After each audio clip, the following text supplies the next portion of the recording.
Straight talk from Israel. You're listening to Israel News Talk Radio.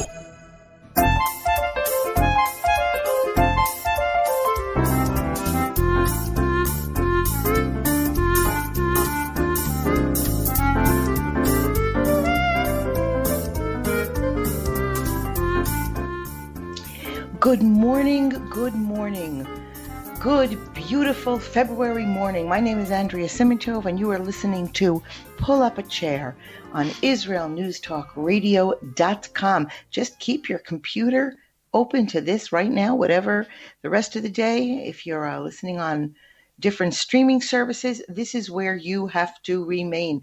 Let me say, it's late at night in the United States, and let's see, who's listening in today? We have the U.S. Where's Canada? They're usually here. Let me know if you're here. U.S. is there. Israel, Boker Tov, Eretz Israel. The U.K. is listening in. Australia, France. It's late in the, what time is it in Australia? I don't have my special watch on. France is listening in. Russia is listening in now. And of course, welcome back. We haven't seen you in a couple of days, Nigeria. So happy to see that you're here. Interesting. I mean, we're just muddling through. It's a world of vaccines. So much is going on. I understand that in America, on the East Coast, you're like buried in snow. And I do love seeing the pictures. I like the pictures because A, I miss it, and B, I'm happy that I'm not shoveling it. Today's show is in the merit of a refuah shalema, a complete recovery to Shira Bat Devora Leah. If you guys hear anything, listen, we are in a lockdown that's supposed to come up tomorrow morning. I am running a business. The lockdown is supposed to stop tomorrow morning. It was a kooky 4-day lockdown. We're waiting. If you hear anything, please let me know. I don't know what we're doing for the Sabbath. The whole nation, in the Knesset, everything is ish. They had a meeting ish. They didn't finish the meeting ish. They'll meet again today ish. So if you hear anything, the way I get all of my news that is relevant to my business is I go into the Facebook page of a fierce competitor of mine. This competitor writes everything. He speaks fluent Hebrew, and I know from him whether or not I am permitted to open and see clients. My name is Andrea Simintov. We're going to have a good day today. And guess what? I'll see you on the other side.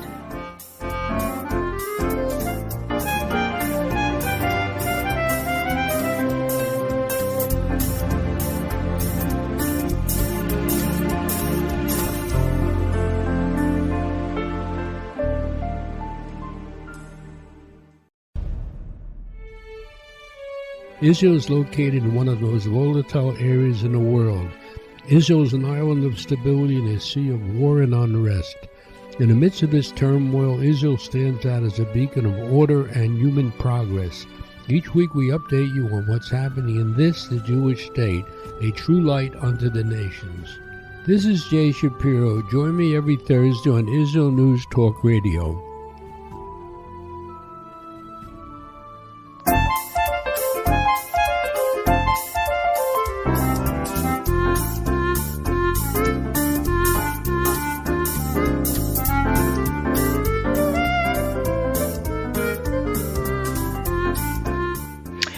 Hello, we're back. Andrea Simintov, Pull Up a Chair on IsraelNewsTalkRadio.com. You know what? Every passing day, I like the name of this show more and more.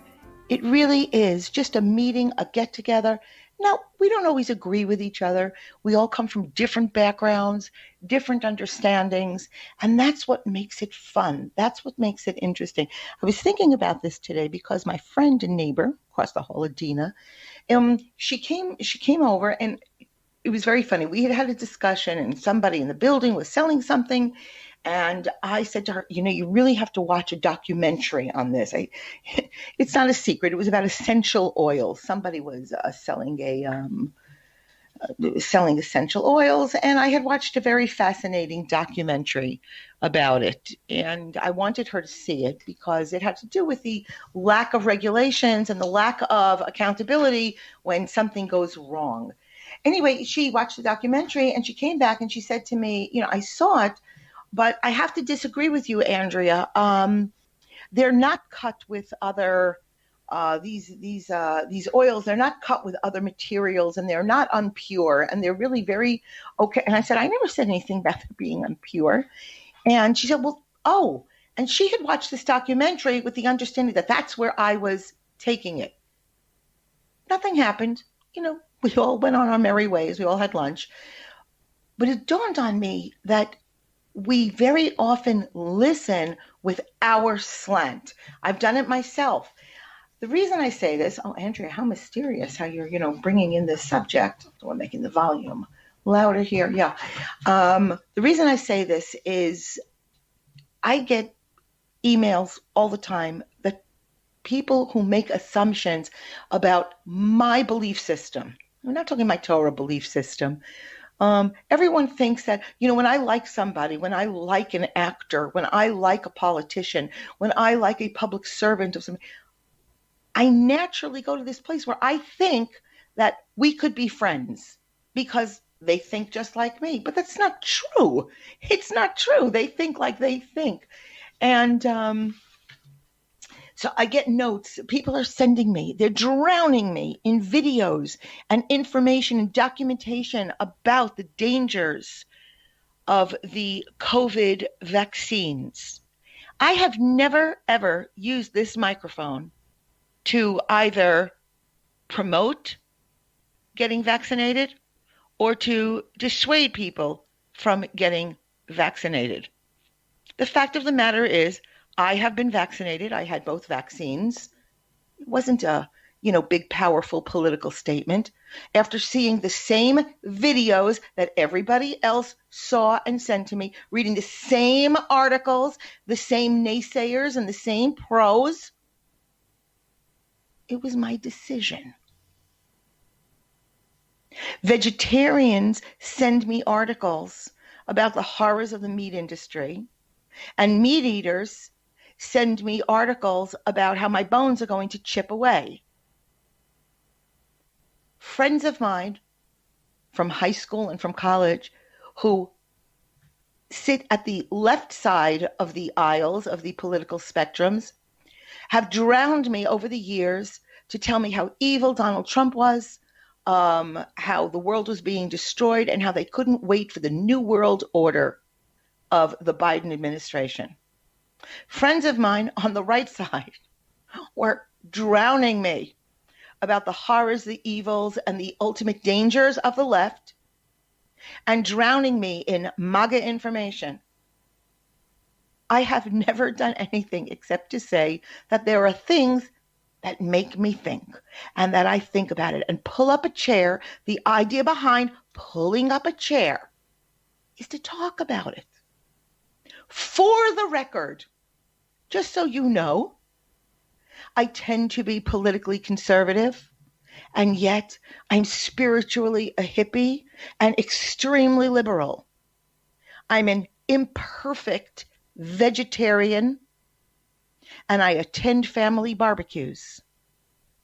I have been inoculated, and I have children who will not. So spare me your videos, spare me your documentation, or indeed keep sending it. I'm fine. I'm clear. And like everyone else, I'm muddling through. One of the reasons, it's an irony, here I have this microphone. It really is a gift. It's a gift, and I'm humbled by it. Playing with my little, we're good. It is humbled by it. The one thing I would say to all of us is, let's be careful of how loud we shout and what we commit to the record, because sometimes if you want to change your mind, you look stupid. I said that. My cousin Lisa used to use that accent. She said, yeah, he looks stupid. So let's speak less, listen more, make our decisions. On one hand, it's a glorious life, a precious gift. On the other hand, it's only a life. It's ours to mold and shape as we will, and to change our minds. When I make a joke, I say I'm an imperfect vegetarian, but I never announce anywhere that I'm a vegetarian because I may go somewhere and want to eat a steak. Hasn't happened yet, but it could. So I'm kind of hedging my bets. And I suggest that we all preach it a little less. Let's share the thoughts. Oh, good morning, Sweden. Sweden joined us. Very, very nice. Okay. This week, engineer, let me know where I'm holding.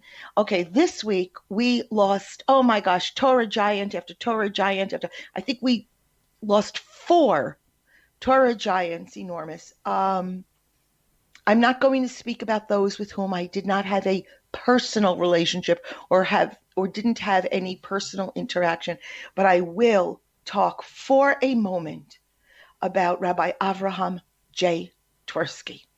Rabbi Twersky was not only he should have had the show Pull Up a Chair, because his whole life was pulling up a chair. And wherever you're listening from, whatever your background is, to whatever family you were born into, whichever faith you were born into whichever culture holds your heart, you were invited to Rabbi Twersky's table.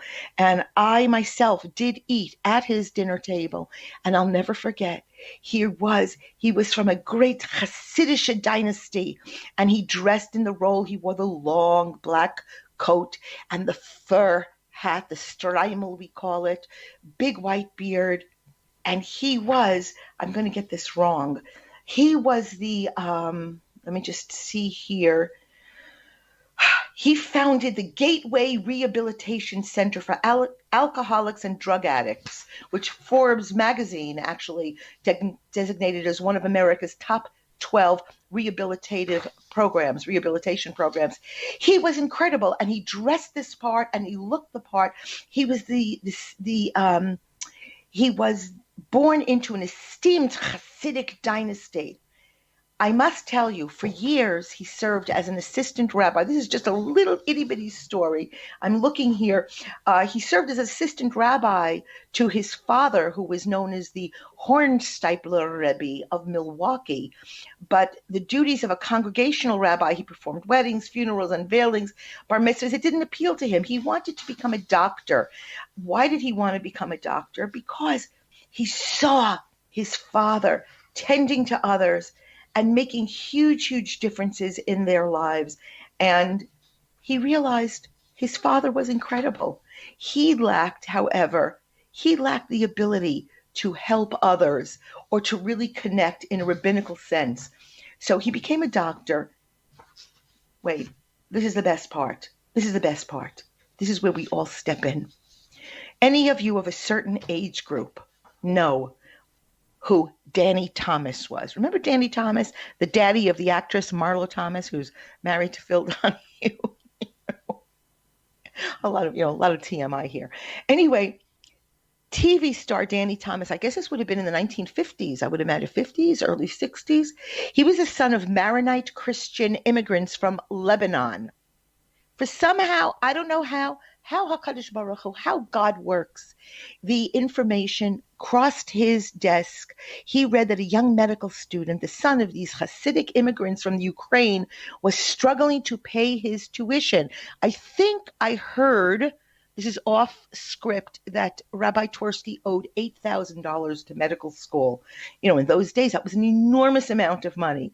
And Danny Thomas stepped in and he donated the difference, the shortfall. And as a result, countless lives were saved and made better by Rabbi Avraham J. Twersky. This week, in this Shabbos, we are opening up and we are discussing Parshas Yitro, the story of Yitro, or commonly known as Jethro, but of course that makes me think of Beverly Hillbillies. And we're going to make the connection and make the tie that we all are called upon to be holy in our way, to rise up. We receive the 10 commandments this week, not the 10 suggestions, not the 10 hints, but the 10 commandments that literally changed the world. So we will very much in my last minute, I'm just going to tell you a quick story. Rabbi Twersky once said to somebody who said, I can never be good. I can never be anything. I'm a bum. I'm a criminal. And Rabbi Twersky said to him, do you know what diamonds look like when they come out of the diamond mine? They look ugly, dirty pieces of glass. But I have to tell you, all of us have a diamond within us, souls that have been covered with layers of ugly behavior. When we get rid of those layers, we reveal our worth.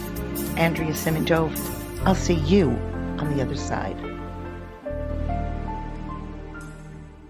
The Tamar Yona Show. Tamar? She's sassy. She's smart. She's funny. But she's also a real Jewish mother. Hi, everybody. I'm Tamar Yona. And yes, I can be all of those things. But at Israel News Talk Radio, I'm here to bring you the news stories and guests that you may not hear anywhere else. Join me live on air Sundays, Mondays, and Tuesdays for the most unique and bold talk radio in Israel. The Tamar Yona Show. Shalom, I'm Leah Aharoni. Join me on my show, News from the Torah. Each Sunday, we'll use the weekly Torah portion as a prism for understanding the news today. Listen to News from the Torah to gain clarity about the times we're living in and to understand your own spiritual path in the process. News from the Torah every Sunday on Israel News Talk Radio.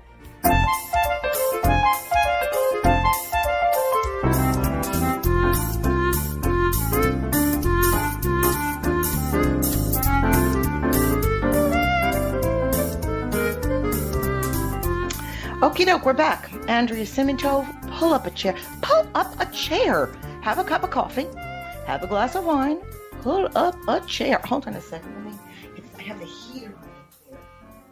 And I can't decide whether I'm having a stroke or a postmenopausal overload. Oh, the sky is good. All right.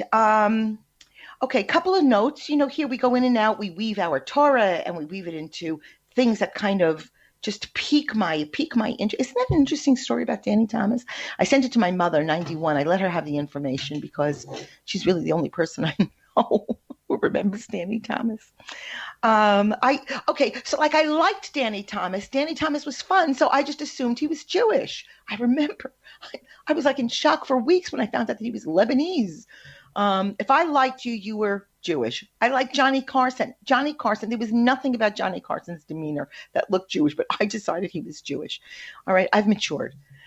I'm a real grown up here. All right, so, something I did want to, so we'll start just a little bit lofty. The parsha that we're going to be talking about later today, and I'm going to read fast later toward the end of the day because there's so much to share, including why we believe in ladies first. That's a hint. Think. Ladies first. What is she talking about? Okay. So the Parsha this week, it teaches us a very important principle, something that I refer to again and again, and it's one of the things that I hope to strive for because I really fall short on this one.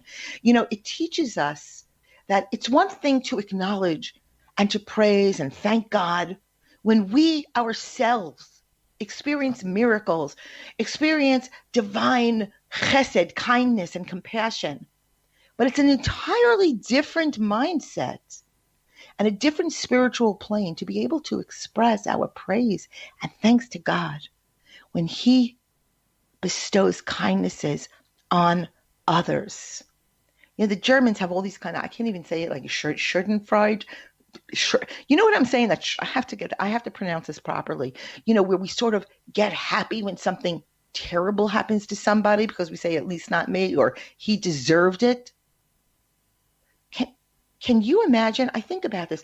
Can we imagine developing the capacity to not only empathize and feel connected to one another, but also like to merit, to realize and acknowledge God's kindness, which is present all around us in our own lives and the lives of others?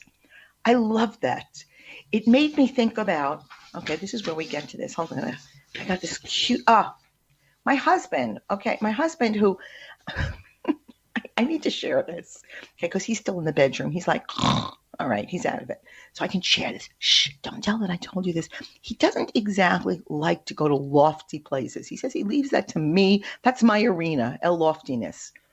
And yet, right after last week's show, he said, you have to read this. And I had read it before, but the fact that it meant so much to him made it mean a lot to me. And consequently, I hope it means the same thing to you. The comedian George Carlin, he wasn't always very funny. He was sometimes very acerbic. And again, people made assumptions that because George Carlin was a hipster, that he believed in all their hipster stuff. People who were more conservative would sometimes think of George Carlin as like an enemy entity. He was a man trying his best. So one of the things that he wrote, an observation, and I'm going to just race through it because I really think it speaks to both the Parsha and to where we hold on this program. He says, the paradox of our time in history is that we have taller buildings but shorter tempers, wider freeways but narrower viewpoints. We spend more, have less, we buy more but enjoy less. We have bigger houses and smaller families, more conveniences but less time. We have more degrees but less sense, more knowledge, less judgment, more experts, more problems, more medicine but less wellness. We drink too much, we smoke too much, we spend too recklessly. We laugh too little, drive too fast, get too angry, stay up too late, get too tired, read too little, watch TV too much, and pray too seldom. We have multiplied our possessions but reduced our values. We talk too much, love too seldom, and hate too often. We've learned how to make a living but not a life. We've added years to life but not life to years. We've been all the way to the moon and back but have trouble crossing the street to meet a new neighbor. We conquered outer space but not inner space. We've done larger things but not better things. We've cleaned up the air but polluted the soul. We've conquered the atom but not our prejudice. We write more but learn less. We plan more but accomplish less. We've learned to rush but not to wait. We build more computers to hold more information, to produce more copies than ever, but we communicate less and less.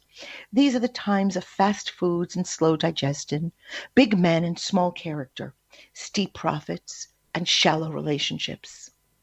These are the days of 2 incomes but more divorce, fancier houses but broken homes. These are the days of quick trips, disposable diapers, throwaway morality, one-night stands, overweight bodies, and pills that do everything from cheer to quiet to kill. It is a time when there is much in the showroom window and nothing in the stockroom. A time when technology can bring this letter to you, and a time when you can choose either to share this insight or to just hit delete. Remember to spend time with your loved ones because they are not going to be around forever. Remember to say a kind word to someone who looks up to you in awe, because that little person soon will grow up and leave your side. Remember to give a warm hug to the one next to you, because that is the only treasure you can give with your heart, and it doesn't cost a cent. Remember to say I love you to your partner and your loved ones, but most of all, mean it.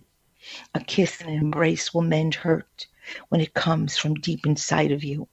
Remember to hold hands and cherish the moment, for someday that person will not be there again. Give time to love. Give time to speak, and give time to share the precious thoughts in your mind.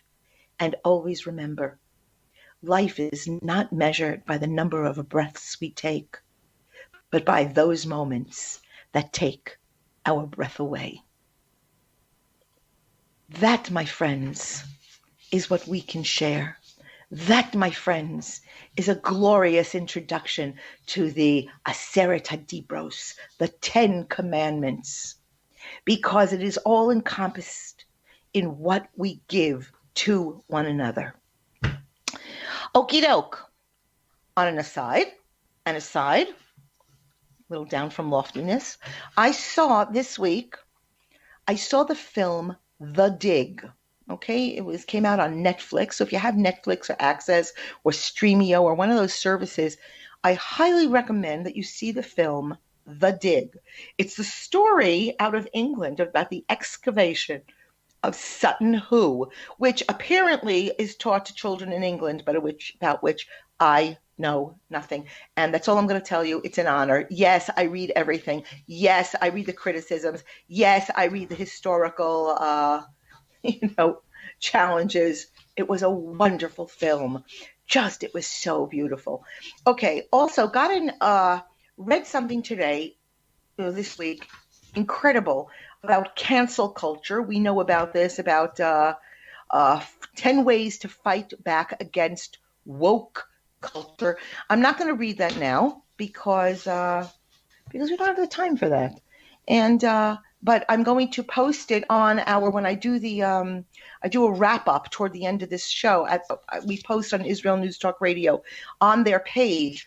There's a page, and I'm going to put in the link to a fabulous article called 10 Ways to Fight Back Against the Woke Culture. It's by Barry Weiss, and we know Barry Weiss. She was an editor over at the New York Times, and she walked out, okay? And she wrote a great book called How to Fight Anti-Semitism. All right, great gal. In America, my friends who are in America, and especially American Jews. So here's something I'm going to come out about. You've heard me say it before. Come home to Israel. Come home to imperfect Israel. Come home to flawed Israel. Come home. Bring your gripes here. Come here to Israel. Tell me how horrible Israelis are. Tell me how rude they are. Tell me how impossible and difficult in the supermarket. I had a hard time in the supermarket this week. Come home and make it better. Someone sent me this week, a picture. Where's this picture? Oh my gosh. Yeah, of a guy. I think I found out that it's Texas. He must have been a massive guy. That's not the criticism. But he had to weigh about over 300 pounds. And he was shopping in a supermarket wearing a shirt. And the back of the shirt, you don't really see the guy's face. And he's wearing this shirt and with a picture of sort of a cartoon of what COVID must look like. And the shirt says, "Keep calm. It's just a Jew flu." Has the United States become a country now where someone would have no shame wearing this in public? Let me ask you a different question. Has the United States become a country where somebody can wear a shirt that embodies anti-Semitism, virulent Jew hatred, and nobody steps in and says, "Hey, listen, you son of a bee, how dare you?" Where someone can wear a shirt to say something that they would not say about other marginal groups, and no one steps in and says, "Spew your Jew hatred elsewhere." My friends, come home. Come home. Come home to where we have an army of Jews, to where we have medical services covered, to where you will be able to learn who you are and share your destiny with your brothers and sisters. Andrea Simantov, guess what? I will see you on the other side.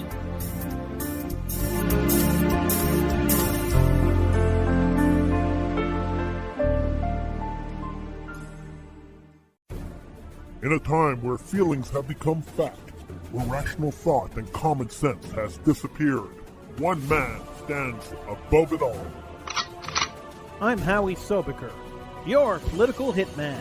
Political Hitman airs every Tuesday at 11:59 p.m. North American time, 7 a.m. Israeli time, only on Israel News Talk Radio. Are you interested in transforming your life, drawing closer to the Creator, and uncovering the deeper meanings and hidden treasures in the Hebrew Bible? Then join me, Rav Yitzhak Michelson, and me, William Hall, on The Science of Kabbalah, where we are seeking to narrow the gap between what we understand of our physical and spiritual worlds. So make sure to tune in every Tuesday at 5 p.m. Israel time, 10 a.m. Eastern Standard Time, here on Israel News Talk Radio.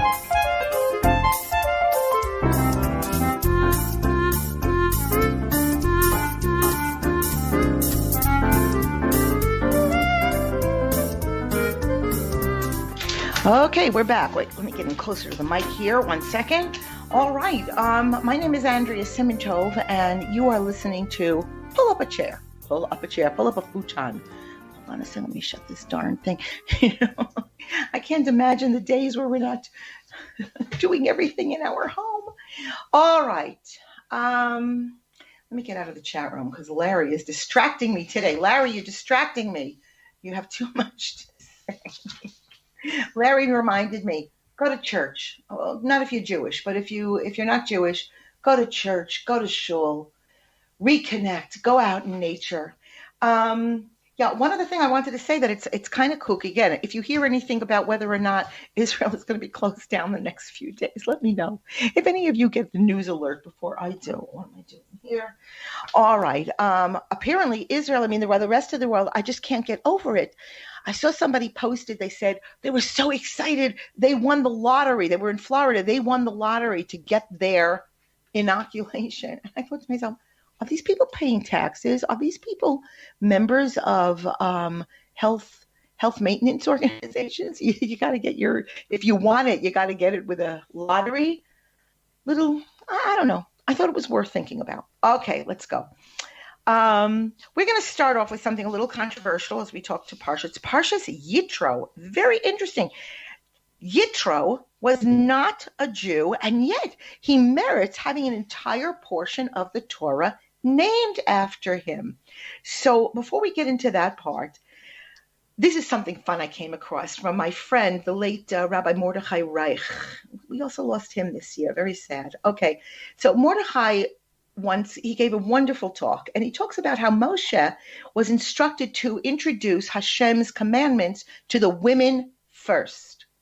So women are referred to as zealous and quick in their observance of the commandments. That was like the first reason. The second reason offered by the Midrash is that women minhigot et b'neihem l'Torah. They teach their children in the path of Torah. So therefore, they have to receive Hashem's word first, because not a moment can be lost when it comes to the chinuch, to the education of children. Now, the third reason is offered by Rabbi Tachlifa. Here's a quote. Hashem said, when I recreated the world, I first commanded Adam concerning the forbidden fruit of the tree of knowledge, ha'etz hadat, we call it. And afterwards, Chava, Eve, we're using the Hebrew name, Chava was commanded. She transgressed and spoiled the world. Now, if I do not speak to the women first, they may negate my Torah. Now, what does this mean? Hashem gave Adam the commandment of not eating from the tree of knowledge and relied on him to transmit that commandment to Chava, who was created afterwards. So what does Adam do? He added on what we call a siag, a fence, to the commandment, and he told his wife that not only was she not allowed to eat from the tree, she was forbidden to touch it. Now, adding this siyag, this fence, to an already negative commandment makes a lot of sense, but Adam was mistaken in not communicating the essential idea. Chava thought that do not touch was also a divine command. Now, the Midrash relates that the serpent, we know this guy, he pushed her against the tree when she told him she was not even allowed to touch it. So once she sees that nothing happens to her, Chava was then more easily persuaded to eat from the fruit of the tree as well. So here we have a miscommunication. I am thinking of Romeo and Juliet, the last scene. What is it? Act 5? A miscommunication. A miscommunication or lack of trust on Adam's part resulted in what we call a kilkul, a spoiling of the world for mankind. Had Chava just heard the mitzvah of do not eat first, rather than secondhand from Adam, things might have turned out a little bit differently. So before the Torah was given, Hashem addresses the women first, using this as a great example, so that there will be no misunderstanding or miscommunication. There's not going to be any confusion about what's a mitzvah and what is a siyag. There's a different word I want. A stringency. Yeah, that was the word. It's like a big word in Judaism. As the Jewish people enter the world of Torah, in essence, this new period of creation, a new birth, a new creation of the world, there aren't going to be opportunities now for spoiling the world due to this misunderstanding between the parties. In this sense, forgive me for saying it, boys and girls, ladies first. It's not just a proper etiquette. It's a prerequisite for the proper observance of mitzvot, education of children, and the existence of Torah itself. So, now we get back to this period, the whole idea, this freedom of choice. I'm like racing through, I'm looking at my pages. I want to make sure that we get it all in today. Freedom of choice. That's the major theme of this parsha. It's sort of like a controversial statement in a parsha that's so bountiful in poetry, bountiful in symbolism, bountiful in context. There's love sonnets in here. I found them.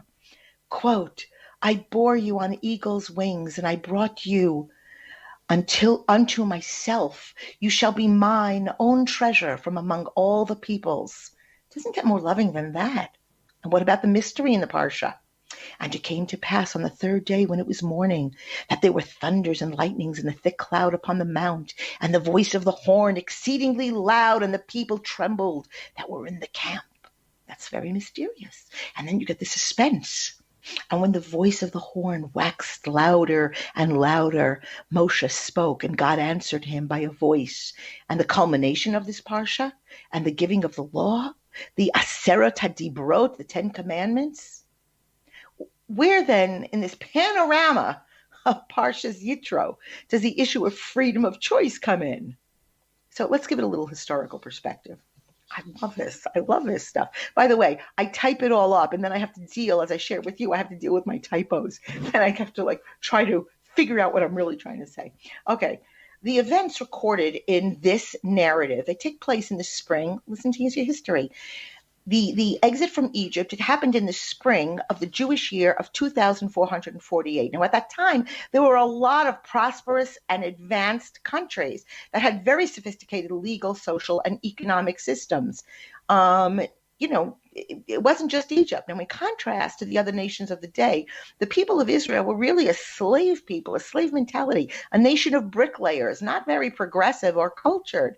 Adopting this modern measure, the people of Israel could be considered today socially and intellectually inferior to many of the other nations of the days. To make it worse, the people of Israel, we were a little difficult.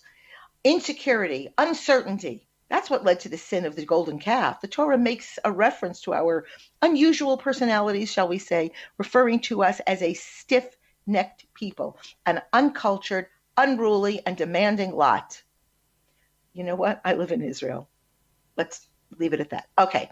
What lifted us up and saved us from extinction? It was choice that was freely made. The choice of the people of Israel to accept belief in one God and the laws and commandments of the Torahs as summarized in the Aseret HaDibrot, the 10 Commandments. And all of our neshamot, all of our souls were direct witness to this revelation as we made that choice. Even the name of the Parsha, Yitro, personifies this theme of choice. One has to ask, why was Yitro featured so prominently in such an important Sedra? Isn't the main part of the Parsha the revelation and the giving of the Torah? Why detract from the main point with a somewhat extraneous story about Yitro and his legal system? The answer lies in the issue of choice. Yitro's life was the epitome of choice. On the first day after his arrival in the camp of the Israelites, he observed the balagan of the governance, how inefficient it was, how Moshe really was not an organizer. So Yitro suggests a more formal legal system that would benefit both Moshe and the people. He created order out of chaos. Now, a social system is necessary to avoid anarchy. Events don't just happen at random. Individuals can't control actions, and therefore there's no free choice in anarchy. Yitro's contribution was much more substantial than simply this modern judicial system.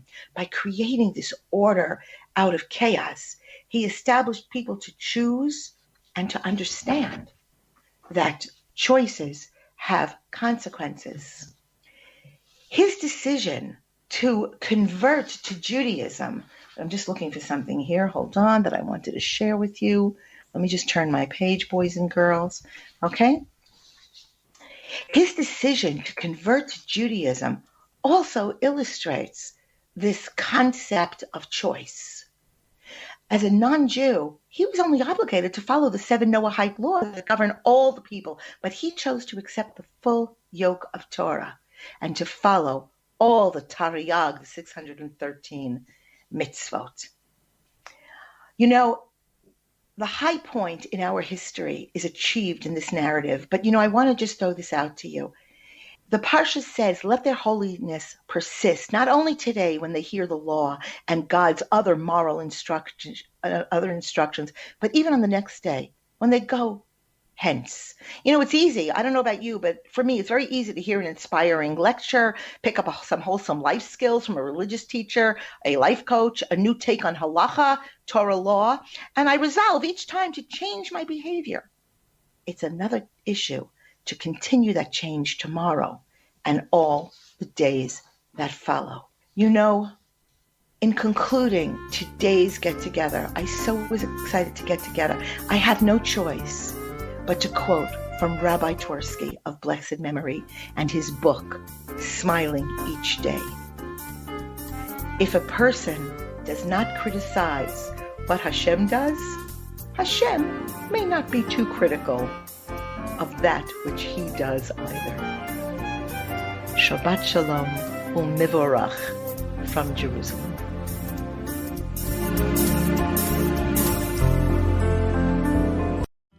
Where can you get the inside news on Israel?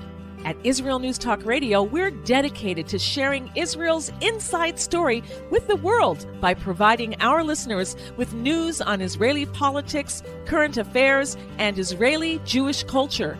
The Israel News Talk Radio homepage also provides you, the listener, with useful information at your fingertips, with scrolling news headlines, weather, currency exchange, Shabbat candlelighting times, and so much more.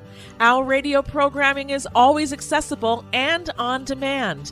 We operate absolutely free of charge for everyone, everywhere. If you love what we do, partner with us now by becoming an Israel News Talk Radio supporter. With your support, you'll be inscribed on our Israel News Talk Radio Wall of Fame. There's nothing like us in the world. Be part of something great. Israel News Talk Radio.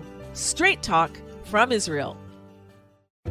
Howdy, this is Rita from League City, Texas, now living in Israel. And though my heart may have belonged to Texas, it now belongs to Israel and all the fantastic show hosts at Israel News Talk Radio. Hi, this is Michael Solomon from Kiryat Arba, Israel. And why do I love listening to Israel News Talk Radio? Because I love listening to the interesting interviews they do and their news reporting that most other media sources don't cover. Hey, this is Nicoleko from Malmö, Sweden. It gets pretty cold here in Sweden, so I love cuddling up with a warm cup of tea while I listen to Israel News Talk Radio. Hey everybody, this is Frank Morris from Tennessee. Me and my dog Buster really love listening to Israel News Talk Radio. You're listening to Israel News Talk Radio.